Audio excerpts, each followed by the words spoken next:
महफिल Urdu YouTube channel पर आपका एक बार फिर इस्तकबाल करते हैं, स्वागत करते हैं और आपको खुशामदीद कहते हैं। साथियों, उत्तराखंड टीईटी की आपकी ऑनलाइन जो क्लासेस चल रही है, आज उसकी 7वीं क्लास आपके सामने है और आज हम 30 क्वेश्चन आपके सॉल्व करेंगे और बहुत सारे क्वेश्चन आपके सामने ऐसे आएंगे जो आपके एग्ज़ाम में भी आ सकते हैं। तो आपका आज ये 7वां लेसन है, 7वीं क्लास है। अभी तक अगर आपने इसकी पिछली जो हमारी 7 क्लासेस हुई हैं वो नहीं देखी हैं तो उनको ज़रूर देख लीजिए। और अगर आपने इस चैनल को अभी तक सब्सक्राइब करके घंटी का बटन नहीं दबाया है तो ज़रूर दबा लीजिए, क्योंकि उसी से आपको इन्फॉर्मेशन मिल पाएगी। चलिए शुरू करते हैं आज की क्लास। और आज का जो हमारा PYQ है, प्रीवियस ईयर क्वेश्चन पेपर है, वो है 2024 का और पेपर 2 ये है। इसका सेट है आपका B जी। चलिए, तो इसमें क्या है कि 30 क्वेश्चन आपके होंगे और सबसे पहले इसमें इक़्तिबासात दिए गए हैं, हम उनको पढ़ेंगे और उनके बाद फिर जो दीगर आपके सवालात हैं वो सॉल्व करेंगे। चलिए, ये उम्मीद है कि आपको दिख रहा होगा स्क्रीन पर जी। मैं थोड़ा और बड़ा कर देता हूँ आपकी आसानी के लिए। हाँ, ठीक है जी। चलिए, रद्द कबूल का मादा बाशऊर व बासलाहियत अफराद में ज़्यादा होता है, जबकि बच्चों में रद्द करने का मादा बहुत कम और कबूल करने का मादा बड़ों की बनिस्बत ज़्यादा होता है। इसीलिए बच्चे सिर्फ़ उसी चीज़ को रद्द करने का इजहार करते हैं जो खौफनाक या मुहीब, ठीक है, महीब या मुहीब दोनों चीज़ें दोनों तरह से पढ़ सकते हैं इसको, होती है। वो इसके अलावा हर उस चीज़ को निहायत आसानी से कबूल कर लेते हैं जो उनके पेश नज़र होती है जी। यहाँ तक कि वो ज़रर रसां आग की तरफ लपक कर हाथ बढ़ाते हैं और उसे मुंह में रख लेने की कोशिश भी करते हैं। वो मूज़ी जानवरों को भी पकड़ने की कोशिश करते हैं। दरअसल बच्चे भी हमारे समाज का एक हिस्सा हैं, अगरचे उनमें किसी चीज़ या बात को रद्द करने की सलाहियत कम होती है और कबूल करने की सिफत ज़्यादा होती है। इसलिए यह हमारी ज़िम्मेदारी है कि हम बच्चों के मेयार के मुताबिक ऐसे आला, सूदमंद और जाज़िब व पुरकशिश अदब की तख्लीक़ करें जिसे वो आसानी से कबूल कर लें और बड़े होकर सालेह मुआशरे की तश्कील में मुआविन हों। देखिए कि जो आप इक़्तिबास पढ़ते हैं, पैराग्राफ पढ़ते हैं, इसको पढ़ने की भी एक कला है। अगर आप इसको सही से नहीं पढ़ेंगे तो आप इसमें से फिर क्वेश्चन भी आपने सोल्व नहीं कर पाएंगे। तो सबसे ज़रूरी ये होता है कि आप इसको पढ़ें और इसको समझें, उसके बाद ही आप आगे के सवालात को हल करें। चलिए, सवाल नंबर 61 में आपसे पूछा गया है कि रद्द कबूल का मादा सबसे ज़्यादा किस में होता है, बताइए। ऑप्शन आपके पास ए है बच्चों में, बी बासलाहियत और बाशऊर अफराद में, और सी जानवरों में, और डी नौजवानों में। जल्दी से इसका जवाब दीजिए जी। तो इसका जवाब आपका हो जाएगा पहले सवाल का, यानी कि सवाल नंबर 61 का जो सही जवाब हो जाएगा वो हो जाएगा आपका ऑप्शन नंबर जी, ऑप्शन नंबर बी। किस में होता है?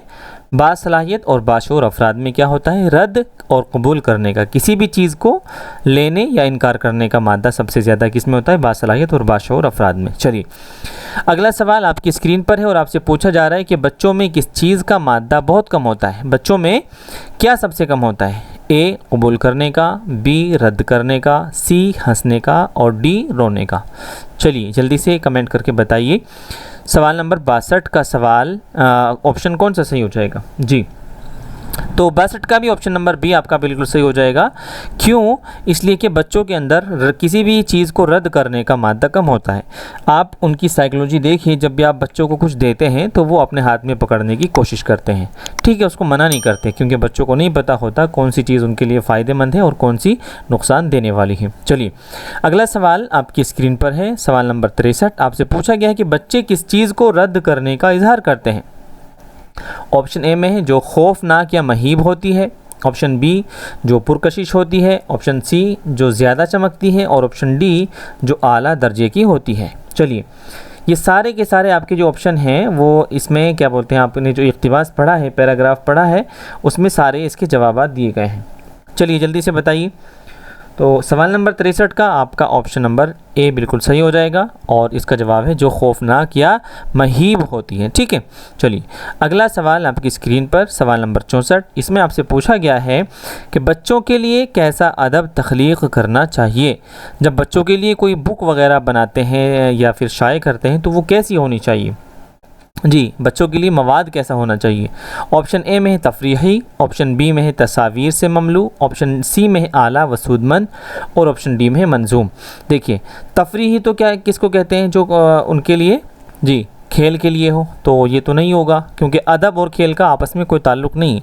चलिए बी है तस्वीर से ममलू, यानी कोई ऐसा मवाद बच्चों को देंगे जो तस्वीर से भरा हुआ हो, इससे तो कुछ सीखने को ज़्यादा नहीं मिल पाएगा जी। तो ऑप्शन नंबर सी बिल्कुल आपका सही हो जाएगा, आला और सूदमंद। ठीक है, बच्चों को आप ऐसा अदब देंगे, ऐसा साहित्य देंगे जो उनके लिए फ़ायदेमंद भी हो और उनकी सलाहियतों में भी इजाफ़ा हो। चलिए अगले सवाल की तरफ बढ़ते हैं और सवाल नंबर 65 आपकी स्क्रीन पर, जल्दी से इसका जवाब दीजिए जी। पूछा गया है कि अच्छे अदब के ज़रिए बच्चे बड़े होकर किसकी तश्कील में मुआविन होंगे। जब आप बच्चों को अच्छा अदब पढ़ाएंगे तो वो किसकी तश्कील में मुआविन होंगे। ऑप्शन ए आपके पास है जी, ऑप्शन ए आपके पास है सालेह मुआशरे की, बी है परागंदा माहौल, सी है उम्दा इमारत और डी है बेहतरीन तस्वीर। जल्दी से बताइए कमेंट करके कौन सा सही हो जाएगा। तो ऑप्शन नंबर ए आपका बिल्कुल सही हो जाएगा, क्वेश्चन नंबर 65 का, सालेह मुआशरे की। ठीक है, जब बच्चे अच्छा अदब पढ़ेंगे, अच्छी किताबें पढ़ेंगे तो वो एक अच्छा समाज निर्माण करने में योगदान देंगे। चलिए आगे जो आपके सवालात हैं, 4-5 सवाल आपके हैं, वो भी इक़्तिबास से लिए गए। ठीक है, उसके लिए भी एक पैराग्राफ दिया गया है, आप उसको पढ़ेंगे और उसके बाद उसी से ही जवाब लिए जाएंगे। चलिए, किसी मस्जिद के करीब 2 तालिब इल्म रहते थे। वो आपस में इल्मी बातें किया करते थे। उनकी बातों से नमाजियों को परेशानी होती थी। किसी नमाजी ने एक दिन उनसे कहा, आप लोग तन्हाई में सबक याद किया करें। यहाँ ज़ोर ज़ोर से बातें करना मुनासिब नहीं, हम लोगों की नमाज़ों में खलल पड़ता है। उसकी बात मानकर वो दोनों करीब के एक जंगल में जाकर इल्मी बातें करने और पढ़ने लगे। ठीक है, समझ गए आप। वहाँ शिकारियों ने भी उनके बोलने पर इसलिए पाबंदी लगा दी कि उनके बोलने से उनका शिकार भाग जाता है जी। आगे चलिए, एक दिन एक शिकारी उस वक्त जंगल में आया जब वो दोनों तालिब इल्म तज़कीर व तानीस और खंसा से मुताल्लिक़ बहस कर रहे थे। देखिए तज़कीर व तानीस किसको कहते हैं, जेंडर को कहते हैं। ठीक है, मेल और फीमेल को। ठीक, तज़कीर किसको कहते हैं, मेल को, और तानीस कहते हैं, तानीस बना है मुअन्नस से, इसको कहते हैं फीमेल, और खंसा कहते हैं ट्रांसजेंडर को। ठीक है जी, जो थर्ड जेंडर होता है। चूँकि उस वक्त कोई शिकार न था इसलिए वो शिकारी भी उनकी बहस सुनने लगा। कुछ दिन बाद उस शिकारी ने मछली पकड़ने के लिए दरिया में जाल डाला तो एक अजीब किस्म की मछली उसमें फंसकर आ गई। शिकारी ने उस मछली को बादशाह की खिदमत में पेश किया। बादशाह ने खुश होकर इनाम देने का हुक्म दिया। शिकारी को इनाम से नवाजा जाना वज़ीर को नागवार गुजरा। वज़ीर को पसंद नहीं आया कि शिकारी को इतना इनाम बादशाह दे रहा है। उसने बादशाह से कहा, हुजूर इस मछली का जोड़ा हो तो क्या कहना। बादशाह ने शिकारी से कहा, इसका जोड़ा लाओ तो इनाम मिलेगा, यानी अगर इसका जोड़ा लाओगे तो ही इनाम मिलेगा। शिकारी ने फ़ौरन जवाब दिया, जहाँ पनाह ये खंसा है, यानी ये क्या है, ट्रांसजेंडर है, ये थर्ड जेंडर है, इसका जोड़ा नहीं होता। शिकारी के जवाब से वज़ीर हैरत में पड़ गया, मगर बादशाह इस जवाब से बहुत खुश हुआ। उसने शिकारी को मज़ीद इनाम से नवाजा। इस मौके पर उन दोनों तालिब इल्मों की बहस शिकारी के काम आई। उसने खुश होकर कहा, कान पड़ी काम आती है। ठीक है, यानी जो बात कभी हम सुन लेते हैं वो कभी ना कभी हमारे काम आ जाती है। चलिए, अब इसी इक़्तिबास में से, इसी पैराग्राफ में से आपको सवाल दिए गए हैं और सवाल आपकी स्क्रीन पर है। आपसे पूछा गया है कि तालिब इल्म किस के करीब रहते थे, बताइए। ऑप्शन ए में आपके पास मंदिर के करीब, बी मस्जिद के करीब और सी खानका के करीब और डी आपका है गुरुद्वारे के करीब। जल्दी से बताइए कमेंट करके कौन से इदारे के पास रहते थे जी। तो इसका जो आपका सवाल नंबर 66 का सही जवाब हो जाएगा वो हो जाएगा ऑप्शन नंबर बी, यानी मस्जिद के पास रहते थे। ठीक है, चलिए अगला सवाल आपकी स्क्रीन पर, और इस सवाल का आपको जवाब देना है जल्दी से इख्तिबास के अकॉर्डिंग ही। यहाँ आपसे पूछा गया है कि तालिब इल्मों की बातों से तालिब इल्म की बातों से किसको परेशानी होती थी। ऑप्शन ए में है आपको पुजारियों को, ऑप्शन बी में शराबियों को, ऑप्शन सी में है नमाजियों को, और ऑप्शन डी में खिलाड़ियों को। जी जल्दी से बताइए। अच्छा देखिए, ये वाला सवाल पहले से रिलेट करता है, क्योंकि तालिब इल्म कहाँ रहते थे, मस्जिद के पास रहते थे। तो मस्जिद के पास कौन रहते हैं, ना तो पुजारी रहेंगे, ना शराबी रहेंगे, ना खिलाड़ी रहेंगे, तो कौन रहेगा, नमाजी। ठीक है, तो सही जवाब हो जाएगा नमाजियों को। चलिए अगला सवाल आपकी स्क्रीन पर, और आपसे पूछा जा रहा है कि जंगल में दोनों तालिब इल्म किस मौजू से मुताल्लिक़ बहस कर रहे थे। जी बताइए जल्दी से। ऑप्शन ए में आपके पास हालात हाजिरा, ऑप्शन बी वाहिद और जमा, ऑप्शन सी समाजी मसाइल, ऑप्शन डी तज़कीर व तानीस और खुनसा। जल्दी से बताइए। जी तो इसका सही जो आपका जवाब हो जाएगा वो हो जाएगा ऑप्शन नंबर डी, यानी तज़कीर व तानीस और खुनसा, यानी मेल फीमेल और ट्रांसजेंडर, थर्ड जेंडर। चलिए अगला सवाल आपकी स्क्रीन पर है, और जल्दी से आप इसका जवाब दीजिए। सवाल में पूछा गया है जोड़ा किसका नहीं होता, मुज़क्कर का नहीं होता, मुअन्नस का नहीं होता, मछली का नहीं होता, या खुनसा का नहीं होता। देखिए ऑप्शन ए में मुज़क्कर है तो इसका जोड़ा हो जाएगा मुअन्नस, क्या हो जाएगा, मुअन्नस इसका जोड़ा हो जाएगा। ठीक है, ऑप्शन बी में मुअन्नस है तो इसका जोड़ा मुज़क्कर हो जाएगा। ठीक है, मुज़क्कर किसको कहते हैं, मेल को कहते हैं, मुअन्नस कहते हैं फीमेल को।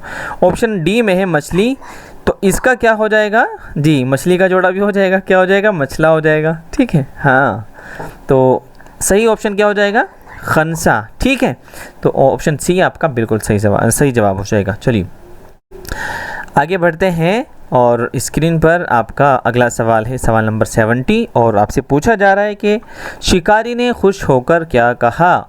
ऑप्शन बी जल्दी से बताइए।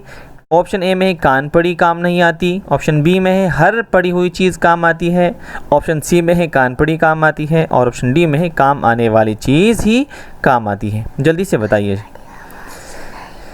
चलिए तो इसका सही जवाब हो जाएगा ऑप्शन नंबर सी, यानी कान पड़ी काम आती है।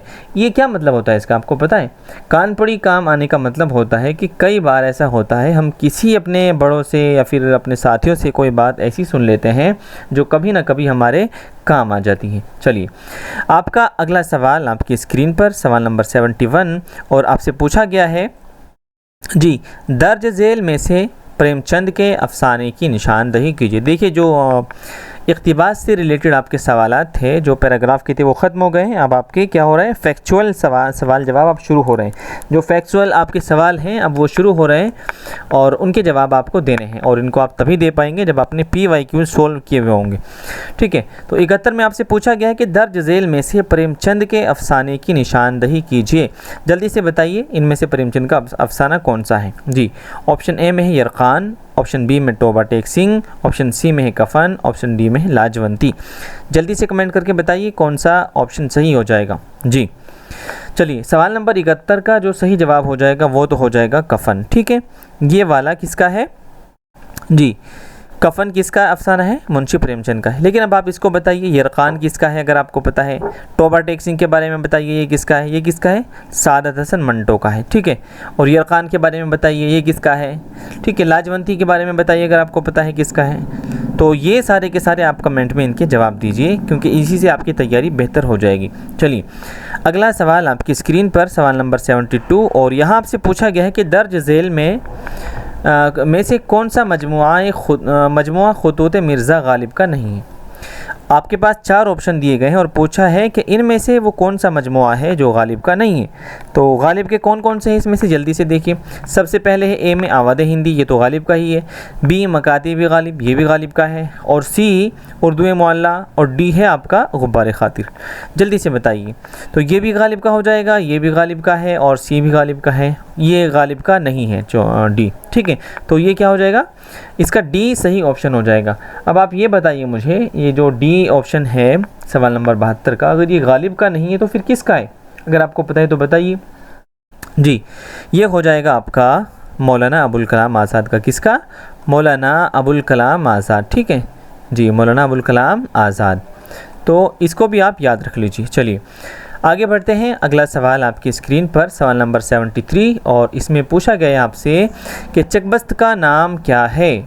पंडित ब्रज नारायण चकबस्त एक बहुत ही मशहूर क्या थे, उर्दू के शायर गुजरे हैं, उनके बारे में पूछा गया। ऑप्शन में है पंडित ब्रज नारायण चकबस्त, और बी में है पंडित रतननाथ, और सी में है पंडित दयाशंकर नसीम, और डी में है पंडित ब्रज मोहन दत्तात्रेय। तो वो मैंने पहले ही आपको बता दिया, इसका सही ऑप्शन हो जाएगा ऑप्शन नंबर ए। ठीक है, चलिए अगला सवाल आपकी स्क्रीन पर, सवाल नंबर 74, और आपसे पूछा जा रहा है कि कलकत्ता में किस कॉलेज का क़याम 1800 में हुआ था। कलकत्ता में किस कॉलेज का क़याम सन 1800 ईस्वी में अमल में आया था। आपके पास ऑप्शन 4 हैं, Delhi college, B Fort William college, और सी ओरिएंटल कॉलेज, और डी मोहम्मदन एंग्लो कॉलेज।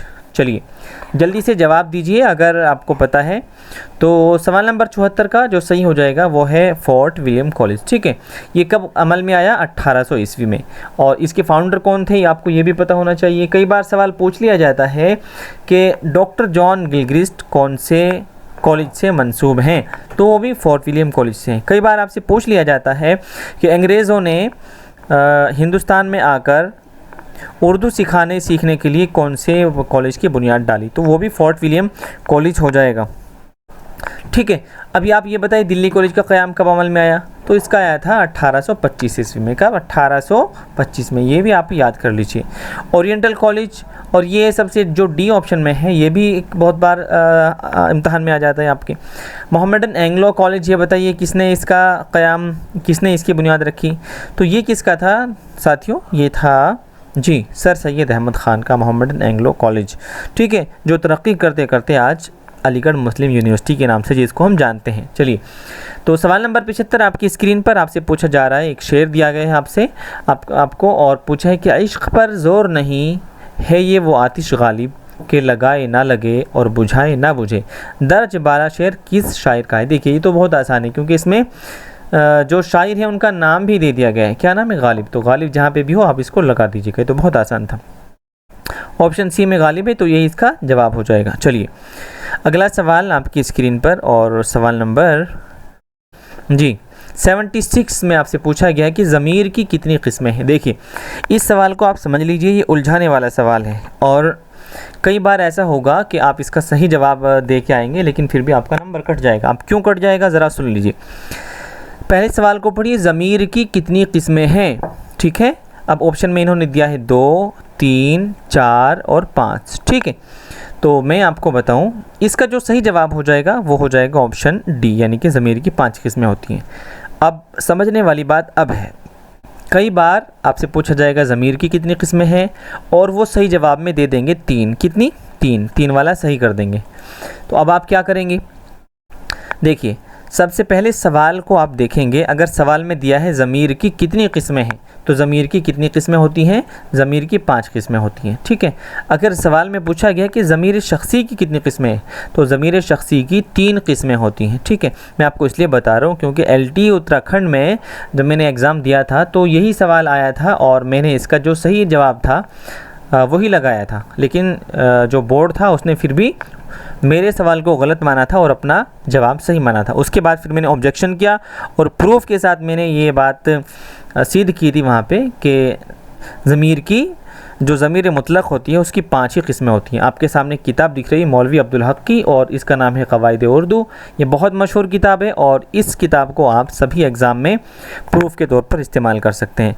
तो यहाँ आप देख सकते हैं इन्होंने ज़मीर की कितनी किस्में बताई हैं, ज़मीर की 5 किस्में बताई हैं, शख्सी, मौसूला, इस्तफ़हामिया, इशारा और तनकीर। ठीक है, ये किसकी बात हो रही है, ज़मीर की। अगर आपसे सवाल में ये पूछ लिया जाए कि ज़मीर की कितनी किस्में, तब आप 5 बताएंगे, लेकिन अगर आपसे पूछ लिया जाए कि ज़मीर शख्सी की कितनी किस्में, तब आप कितनी बताएंगे, 3 बताएंगे। चलिए अगला सवाल आपकी स्क्रीन पर है, और आपसे पूछा गया है कि किस कदर प्यार से ए जाने जहाँ रखा है, किस कदर प्यार से ए जाने जहाँ रखा है, दिल के रुखसार पे इस वक्त तेरी याद ने हाथ। दर्ज बाला शेर में तशबीह हस्सी की किस्म की निशानदही कीजिए। तशबीह का तो आपको पता ही है। अब पूछा गया है कि कौन सी किस्म की इसमें तशबीह दी गई है। तशबीह शामी, तशबीह लमसी और तशबीह बसरी, तशबीह समी। जल्दी से बताइए जी। इसको आप अंदाजे से भी बता सकते हैं। कैसे, देखिए लम्स कहते हैं छूने को, ठीक है, जब बात कहीं ऐसी होती है जी, जब रुखसार पे हाथ रखने की बात होती है तो वहाँ क्या होता है, लम्स होता है, ठीक है, टच करने की बात होती है। तो लम्स अगर आ गया तो ये वाला सही हो जाएगा, ऑप्शन बी सही हो जाएगा जी। चलिए अगला सवाल आपकी स्क्रीन पर, जल्दी से हम इसको कंप्लीट कर रहे हैं। मक्ते का शहर किसे कहते हैं? मक्ता, देखिए गज़ल के अंदर कई सारी चीज़ें होती हैं, जैसे मतला, मक्ता, ठीक है, रदीफ़, काफ़िया वगैरह। तो यहाँ पूछा गया कि मक्ते का शहर किसे कहते हैं? गज़ल के पहले शेर को, या फिर गज़ल के आखिरी शेर को जिसमें शायर का तखल्लुस हो, या फिर गज़ल के दूसरे शेर को जिसमें शायर का तखल्लुस ना हो, या फिर गज़ल के हर उस शेर को जिसमें रदीफ़ व काफ़िया हो। जल्दी से आप कमेंट करके बताइए जी। तो मक्ता कहते हैं, मक्ता दरअसल कहते हैं किसको? गज़ल के आखिरी शेर को, ठीक है। इसमें क्या होता है कि इसमें शायर अपना तखल्लुस जी बयान करता है। और तखल्लुस का मैंने आपको बताया था कि तखल्लुस एक ऐसा नाम होता है जो शायर का असल नाम नहीं होता, बल्कि वो अपनी पहचान के लिए रख लेता है। कैसे? जैसे मिर्ज़ा असदुल्ला ख़ान, तो उस गालिब का नाम है। गालिब का नाम क्या है अगर कभी पूछा जाए? मिर्ज़ा असदुल्ला ख़ान, और उनका तखल्लुस क्या है? गालिब। और तखल्लुस की एक पहचान और भी होती है, ये वाला जो सिंबल है, ये वाला, ठीक है, ये जो सिंबल है वो तखल्लुस के ऊपर लगा हुआ होता है जी। ये जो सिंबल है ना आप देख रहे हैं ब्रैकेट में, ये क्या होता है? तखल्लुस के ऊपर लगा हुआ होता है जी। चलिए तो अब चलते हैं हम जल्दी से अपनी सवाल नंबर 79 की तरफ। और आपसे इसमें पूछा गया है कि दर्ज झेल में से कौन सा मजमुआ कलाम इकबाल का नहीं है? आपके पास 4 ऑप्शन दिए हैं, बांगे दरा, बाल जिब्राइल, ज़रब कलीम और नई दुनिया को सलाम। तो जल्दी से बताइए कौन सा मजमुआ इनमें से इकबाल का नहीं है? तो बांगे दरा तो इकबाल का है, बाल जिब्राइल भी है और ज़रब कलीम भी है। तो नई दुनिया को सलाम ये इकबाल का नहीं है, ठीक है। तो यही सवाल, इसका जवाब इसका सही हो जाएगा। अब आप ये बताइए, नई दुनिया को सलाम ये जो मजमुआ है, ये कलाम है, ये किसका है? जल्दी से बताइए आप जी। तो ये हो जाएगा अली सरदार जाफ़री का। किसका? अली सरदार जाफ़री का, ठीक है, अली सरदार जाफ़री। चलिए, और कभी कभी ये भी सवाल में पूछा जाता है कि ये बताइए कि नई दुनिया को सलाम जी कौन सी तहरीक से जुड़ा हुआ है? तो क्या हो जाएगा? तरक्की पसंद तहरीक। और कई बार आपसे इनका सन भी पूछ लिया जाता है कि बांगे दरा का सन इशात क्या है, बाल जिब्रील का क्या है, ज़रब कलीम का क्या है, ठीक है। तो वो भी आपको याद होने चाहिए। चलिए अगले सवाल की तरफ बढ़ते हैं। सवाल नंबर 80 आपकी स्क्रीन पर आपसे पूछा जा रहा है, जब किसी मुशाबहत के बाइस एक चीज़ को दूसरी चीज़ से मुशाबह करार दिया जाए तो इल्म बयान की रो से उसे क्या कहते हैं? जी जल्दी से बताइए, बहुत आसान सवाल है, ये बहुत मुश्किल नहीं है, इसको तो आपको पता ही होना चाहिए। ऑप्शन में आपके पास है किनाया, इस्तिआरा, मजाज मुरसल और तशबीह। जल्दी से बताइए कमेंट करके कौन सा सही हो जाएगा। जी इसका डी ऑप्शन बिल्कुल सही हो जाएगा, तशबीह कहते हैं। चलिए सवाल नंबर 81 में आपसे पूछा है कि दर्ज झेल में से कौन सी नज़्म नज़ीर अकबर आबादी की है? जी कौन सी नज़्म नज़ीर अकबर आबादी की है? तो ऑप्शन ए में है आपका बंजारा नामा, बी में है मुनाजात बेवा, और सी में है रात और रेल, और डी में है नया शिवाला। जल्दी से बताइए। तो सवाल नंबर 81 का सही ऑप्शन हो जाएगा बंजारा नामा। ये किसकी है? नज़ीर अकबर आबादी की है। अब आप ये बताइए मुनाजात बेवा किसकी नज़्म है? तो ये किसकी हो जाएगी? अल्ताफ़ हुसैन हाली की हो जाएगी। रात और रेल किसकी है? और नया शिवाला। ये आपके लिए होमवर्क है, ये दोनों आपको बतानी है। किसमें? कमेंट में बतानी है आपको, ठीक है। कमेंट में आप बताएंगे कि ये किसकी नज़्में हैं। चलिए अगला सवाल आपकी स्क्रीन पर, और आपसे पूछा गया है यहाँ सवाल नंबर 82 में कि दर्ज झेल में से किस शायर का ताल्लुक़ दबिस्तान दिल्ली से नहीं है? ऑप्शन में आपके पास है मिर्ज़ा मोहम्मद रफ़ी सौदा, बी में है ख्वाजा हैदर अली आतिश, और सी में है मिर्ज़ा असदुल्ला ख़ान गालिब, और डी में है मोमिन ख़ान मोमिन। क्या पूछा है आपसे? दबिस्तान दिल्ली से किसका ताल्लुक़ नहीं? अब देखिए 2 दबिस्तान थे उस वक्त, एक था दबिस्तान दिल्ली और एक था दबिस्तान लखनऊ, ठीक है, दबिस्तान लखनऊ। तो आपको बताना है ऑप्शन में से किसका ताल्लुक़ दबिस्तान दिल्ली से नहीं है। 82 का सही ऑप्शन आपका हो जाएगा ऑप्शन नंबर बी, यानी ख्वाजा हैदर अली आतिश। इनका किससे था? इनका था दबिस्तान लखनऊ से ताल्लुक़। किससे? दबिस्तान लखनऊ से। बाकी ये भी दिल्ली से थे और ये भी दिल्ली से, और मोमिन ख़ान मोमिन भी दबिस्तान दिल्ली के शायर हैं। चलिए अगला सवाल आपकी स्क्रीन पर आपसे पूछा जा रहा है, दर्ज झेल में से कौन सा नाविल मिर्ज़ा मोहम्मद हादी रुस्वा का नहीं है? अब देखिए इनमें से 3 तो होंगे, एक नहीं होगा, उसका आपको नाम बताना है। ए फसाना आज़ाद, बी ज़ात शरीफ, सी शरीफ ज़ादा, और डी उमराव जान अदा। जी जल्दी से बताइए, मिर्ज़ा हादी रुस्वा एक बहुत बड़े नावल निगार हैं, उनका नावल कौन सा नहीं है? तो इसका सही ऑप्शन हो जाएगा ऑप्शन नंबर ए यानी फसाना आज़ाद। अब आप ये बताइए कि फसाना आज़ाद अगर इनका नहीं है तो फिर किसका है? तो साथियों फसाना आज़ाद हो जाएगा पंडित रतननाथ सरशार का नावल। किसका? पंडित रतननाथ सरशार का। ठीक है, तो अब आपको एक चीज़ और बतानी है। अब आप ये बताइए मुझे कि फसाना आज़ाद का सबसे जो मशहूर किरदार है, कैरेक्टर है, वो कौन है? कौन है वो? खोजी है। कौन है? खोजी। ठीक है जी, बहुत मज़ाहिया एक कैरेक्टर है।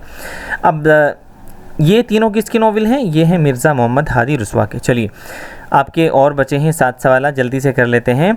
और सवाल नंबर 84 आपकी स्क्रीन पर आपसे पूछा जा रहा है कि नज़्म रामायण का एक सीन किस शायर की तख्लीक है? आप बहुत मशहूर सवाल है, बहुत सारे इम्तहानात में आता है। आपसे पूछा गया है रघुपति साहब फिराक गोरखपुरी, बी में है सूरज नारायण मेहर, और सी में है नौबत राय नज़र, और डी में है पंडित ब्रज नारायण चकबस्ती। जल्दी से बताइए, तो इसका क्या हो जाएगा? इसका ऑप्शन नंबर डी बिल्कुल सही हो जाएगा, पंडित ब्रज नारायण चकबस्ती की रामायण का एक सीन नज़्म है। चलिए अगले सवाल की तरफ बढ़ते हैं और जल्दी से इसको मुकम्मल कर लेते हैं। अच्छा, यहाँ से जो आपके सवाल आएंगे वो आएंगे जी टीचिंग अप्रोच से मुतालिक, टीचिंग पेडागोजी से मुतालिक जी। तो यहाँ से आपको बताने हैं 6 सवाल आपके और बचे हुए हैं। आपसे पूछा गया है सवाल नंबर 85 में इब्तिदाई दराजात में बच्चों को क्या सुनाना चाहिए? क्या सुनाना चाहिए? ऑप्शन ए में गज़ल है, ऑप्शन बी में नज़्म है, ऑप्शन सी में दास्तान है, ऑप्शन डी में है नावल। जल्दी से कमेंट करके बताइए। अब ये आपकी जो आपकी उसमें जो आपकी सोच है या आपका अप्रोच है बच्चों को पढ़ाने का, ये उससे रिलेट करता है। तो ऑप्शन बी गज़ल तो आप नहीं सुनाएंगे क्योंकि गज़ल बच्चे नहीं समझ पाते हैं। ऑप्शन सी दास्तान उनको नहीं सुनाएंगे क्योंकि बहुत ज़्यादा टाइम लगता है, बहुत लंबी लंबी होती हैं। ऑप्शन डी है नावल, ये भी आप नहीं सुनाएंगे। तो बच्चों को क्या आप छोटी छोटी नज़में सुनाएंगे। ठीक है, तो नज़्म का क्या होता है कि नज़्म को ही पोयम भी कहते हैं। तो छोटी छोटी पोयम बच्चों को याद कराते हैं इब्तिदाई दराजात में, वो खुशी खुशी उनको याद भी कर लेते हैं। ठीक है, चलिए सवाल नंबर 86 में आपसे पूछा गया है कि क़वाइद की तदरीस का असल मकसद क्या है? जल्दी से बताइए। ज़बान की साख्त से वाक़फ़ियत, हुरूफ़ तहज्जी से वाक़फ़ियत, इल्म अरूज से वाक़फ़ियत, या फिर डी तरीक़े तदरीस से वाक़फ़ियत? जल्दी से कमेंट करके बताइए। तो सवाल नंबर 86 का आपका हो जाएगा A is the right answer. क्या? ज़बान की साख्त से वाक़फ़ियत जी। चलिए अगला सवाल आपकी स्क्रीन पर सवाल नंबर 87, और इसमें आपसे पूछा गया है कि स्कूल की इब्तिदाई मंजिल में पढ़ना सिखाने का अहम मकसद क्या है? जल्दी से आप बताएंगे कि स्कूल की इब्तिदाई मंजिल में पढ़ना सिखाने का अहम मकसद क्या है? ऑप्शन ए में है तलबा के ज़ौक़ सलीम को बेदार करना, ऑप्शन बी है तलबा को आला अखलाक से रोशनास कराना, ऑप्शन सी है तलबा को आराब, तलफ़्फ़ुज़ और लफ्ज़ की अदायगी से आशना कराना, और ऑप्शन डी में है तलबा की क़ुव्वत इरादी को बेदार करना जी। तो 87 का आपका सही ऑप्शन हो जाएगा। जल्दी से आप बताइए कमेंट करके, ऑप्शन नंबर सी जी, तलबा को आराब, तलफ़्फ़ुज़ और लफ्ज़ की अदायगी से आशना कराना। चलिए जल्दी से बढ़ते हैं अपने अगले सवाल की तरफ। अगला सवाल आपकी स्क्रीन पर है सवाल नंबर 88। बस 3 सवाल आपके और बचे हुए हैं, और सवाल नंबर 88 में आपसे पूछा गया है कि अव्वल ता 8वीं दराजात के तलबा के लिए उर्दू तदरीस का असल मकसद क्या है? कक्षा 1 से कक्षा 8 तक जो बच्चों को उर्दू की तालीम दी जाती है उसका मकसद क्या है, आपसे ये पूछा गया है जी। तो जल्दी से आप कमेंट करके बताइए। ऑप्शन आपके सामने हैं। ए उर्दू के नसरी अदब से वाकिफ़ कराना, बी उर्दू ज़बान के आगाज़ और इर्तिक़ा से वाकिफ़ कराना, और सी उर्दू के नामवर शुआरा के अशार हिफ्ज़ कराना, और डी उर्दू बोलना, पढ़ना, लिखना और समझना सिखाना जी। तो सवाल नंबर 88 का ऑप्शन नंबर डी बिल्कुल सही हो जाएगा कि आप जब बच्चों को 8वीं कक्षा तक उर्दू सिखाते हैं उसका मतलब क्या होता है? उर्दू बोलना, पढ़ना, लिखना और समझना, ये सारी चीज़ें वो सीख जाएं, इसलिए उनको सिखाया जाता है।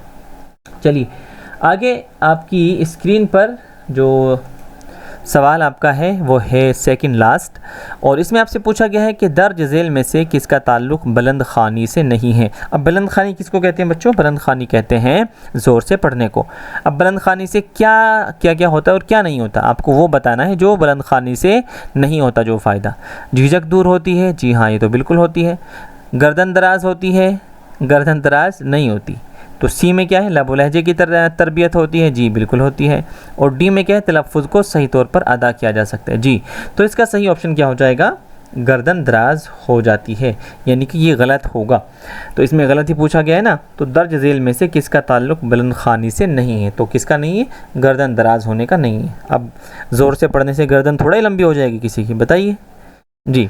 चलिए आपका आज का आखिरी सवाल है सवाल नंबर 90, और इसमें पूछा गया है कि दर्ज झेल औसाफ में से कौन सी खुसूसियत उर्दू के उस्ताद में नहीं होनी चाहिए। ठीक है, कई बार सवाल में नहीं होता है, क्या होता है, नहीं होता है, इसको आप गौर से देख लिया कीजिए। ठीक है जी।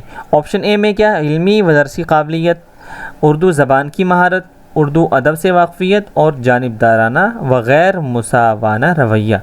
देखिए, इल्मी व दरसी काबिलियत भी होनी चाहिए, उर्दू ज़बान की महारत भी होनी चाहिए, उर्दू अदब से वाक़फ़ियत भी होनी चाहिए, लेकिन जो ऑप्शन नंबर डी है वो नहीं होना चाहिए। ठीक है, तो इसका सही जवाब हो जाएगा ऑप्शन नंबर डी। तो दोस्तों ये थे आज के आपके 30 सवाल, और उम्मीद करते हैं आपने बहुत सारे सही किए होंगे। तो जल्दी से कमेंट करके बताइए आप में से किसने कितने सही किए हैं, और अगर आपने पिछली वीडियोज़ नहीं देखी हैं तो उनको भी जल्दी से जाकर देखिए, और इस चैनल को सब्सक्राइब करना बिल्कुल ना भूलें, क्योंकि यहाँ से आपकी यूटेट, सीटेट, नेट, जेआरएफ और पीएचडी वगैरह की सारी तैयारियां बिल्कुल होती है फ्री में। तो खैर चलिए, वीडियो देखने के लिए आपका शुक्रिया, और मिलते हैं अपनी अगली वीडियो में।